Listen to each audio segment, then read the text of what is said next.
तो सबके जीवन की कोई न कोई कहानी होती है। किसी की लंबी कहानी होती है तो किसी की छोटी विशिष्ट कहानी होती है। इस प्रकार कुछ के जीवन की कहानी कुछ अति महत्वपूर्ण होती है जो दूसरों के जीवन को विशेष रूप से प्रभावित करती है।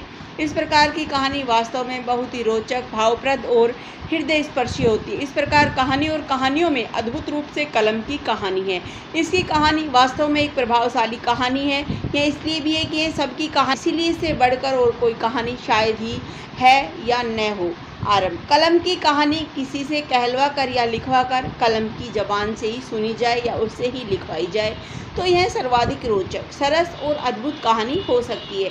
अतएव अब हम चुपचाप कलम की कहानी उसकी जुबानी से सुनना बेहतर समझ रहे हैं। लीजिए, ध्यान से सुनिए और अपने साथियों को भी सुनाइए। आधी रात का समय है।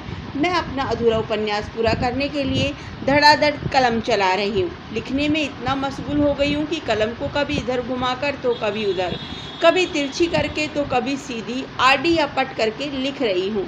बस लिखते जाना है। कलम की दशा क्या हो रही है और होनी चाहिए, मुझे इसका कतई ध्यान नहीं आ रहा है। बस ध्यान था कि अधिक से अधिक रूप में उपन्यास पूरा हो जाए।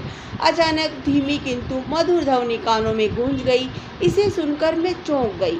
उधर उधर देखा, कहीं कोई नहीं था। चारों ओर सन्नाटा छाया हुआ था। केवल झिंगुरों की झंझनाहट और झनकार ही चारों ओर फैल रही थी। इसके अतिरिक्त कहीं कुछ न सुनाई पड़ता और न कोई दिखाई ही देता। फिर वही आवाज़ आई। ध्यान देने पर मुझे सुनाई पड़ा कि मेरे हाथ की कलम ही मुझसे कुछ कहने के लिए मचल रही है। उसको इस प्रकार देखकर मैं एकदम चकित हो गई, लेकिन कलम ने मेरी इस दशा पर कोई ध्यान नहीं दिया। वह मचलती हुई मुझसे कहने लगी, मेरे द्वारा ही तुम न जाने क्या क्या इसकी बात और कहानी सुनाती रहती हो। क्या तुम मेरी कहानी नहीं सुनोगी? इसमें मैं और चकित हो गई।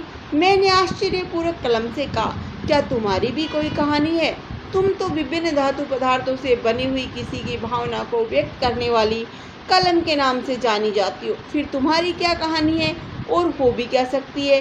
यह सुनते ही कलम ने फिर अपनी बात कहनी शुरू कर दी। क्यों मेरी कहानी क्यों नहीं हो सकती? जब मैं दूसरों की कहानी कहती हूँ तो मेरी कहानी क्यों नहीं हो सकती? मैंने कहा, फिर तुम्हें बताओ तुम्हारी क्या कहानी है। मैं सचमुच तुम्हारी कहानी तुम्हारी जुबानी सुनना चाहती हूँ। कलम ने मेरी अभिरुचि के देखकर कहा, तुम मेरी कहानी सुनना चाहती हो तो लो ध्यान से सुनो। कलम के विभिन्न रूप। मेरी कहानी मानव की आदि सभ्यता के साथ ही आरंभ हुई है। इस तरह मानव का ज्ञान जैसे जैसे आगे बढ़ने लगा वैसे वैसे उसने अपनी भावनाओं को अंकित करने के लिए कुछ चिन्ह अपनाए शुरू कर दिए। इन्हें लिपि नाम कुछ समय बाद दिया गया। यहीं से मेरी कहानी शुरू हो गई। इस तरह मैंने पाषाण युग में पत्थरों पर बड़ी कठिनाई से मानव की भावनाएं अंकित करने के लिए अपनी पूरी हिम्मत जुटाई थी। इसके बाद पक्षियों के पंख ही मुझे साधन के रूप में मिले थे। पक्षियों के पंख से ही मैं अपने नाम अर्थात लेखनी कलम को उस युग में सार्थक करने में जुट गई थी। इसमें भी एक कठिनाई यह थी कि स्याही में मैं कम ले पाती थी। इसका मुख्य कारण यही था कि मेरा मुंह बहुत ही संकरा और पतला हुआ करता था। मैं देर तक इसलिए नहीं चल पाती थी। सरकते सरकते मेरे होंठ सूख जाते थे। मुझे फिर से शीघ्र ही स्याही को मुंह में भरना पड़ता था। जो कुछ भी हो, मैं इस बात के लिए सौभाग्यवती रही हूँ कि मुझे ऋषि मुनियों ने सादर अपनाया था। मैं तब तक एक अति पवित्र ऋषि कन्या की तरह तपस्वी बनी हुई थी। इस समय ही मैंने सभी वेद पुराण आदि ग्रंथों को लिखे जो अब तक पूज्य और प्रतिष्ठित हैं। सभ्यता के बढ़ने पर मेरा विकास हुआ। मैं पूर्व की अपेक्षा सुदृढ़ और सुव्यवस्थित हुई। अपने पंख रूप को बदलकर मैंने बोस और फिर सरियत सरकंडा के रूप में आकर ढल गई। इस अवस्था में बहुत दिनों तक रही। इस दशा को प्राप्त करके मैंने अपने ग्रंथों महाग्रंथों सहित काव्य महाकाव्यों को रच डाला। आधुनिक सभ्यता के इस चरम काल में भी मेरा चरम विकास हुआ। वाटरमैन की कल्पना ने मेरे लिए कमाल ही कर डाला। उसने रबड़ की ट्यूब को निब को पीछे जोड़कर पेन का पुराना रूप तैयार कर लिया। यह रूप बहुत दिनों तक चलता रहा। कुछ समय बाद ट्यूब की जगह रिफिल का प्रयोग किया गया। यह भी सफल रहा। इसके साथ मेरे लिए विभिन्न प्रकार की स्याही ईजाद की गई। इससे मुझे बहुत बड़ी सुविधा हुई। फलतः मैं पूर्वापेक्षा तेज होकर पन्नों की सतह सरकती हुई सबके मन को मोहने लगी। अब तो मैं विभिन्न धातुओं से निर्मित होकर बहुत अधिक रूपवती व आकर्षक लगने लगी हूँ।